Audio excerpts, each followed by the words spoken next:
report. We continue our team coverage tonight with local reaction to the guilty verdict. Western Mass News reporter Audrey Russo is live for us in front of the Springfield Police Department with more. Audrey? Local activists who had protested for months following the murder of George Floyd explained to me what this guilty verdict means to them tonight. I listened to every single word that was shared in that trial. Local activist Renee Bracey tells Western Mass News she followed the trial since day one, right up to the jury's decision finding Officer Derek Chauvin guilty on all 3 counts in the May 2020 murder of George Floyd. Was able to hold my breath and then take that deep sigh of relief in hearing those 3 counts. Bracey says this verdict feels somewhat like a victory, but is only a small step on the path to true change.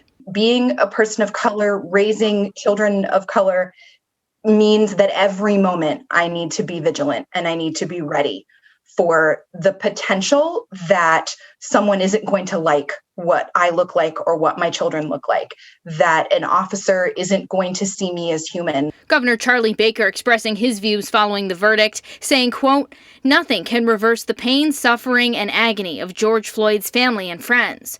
But this decision does make clear that Officer Chauvin was not above the law. He was given a fair trial, found guilty, and he will pay a price for his actions."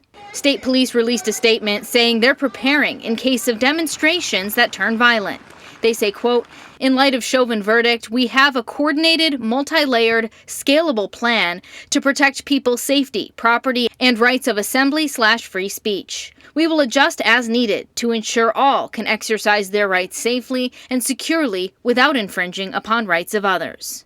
But another local activist says regardless of this verdict, he'll continue to fight for a change in the law enforcement system as a whole.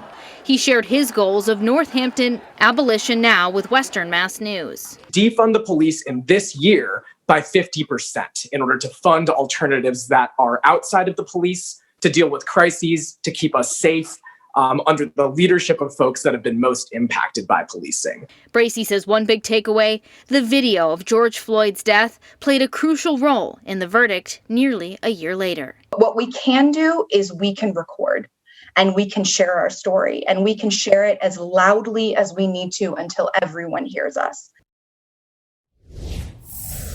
You can see here at the Springfield Police Department, there are barricades around the building, but from what we've seen, there have been no protests or demonstrations out here tonight.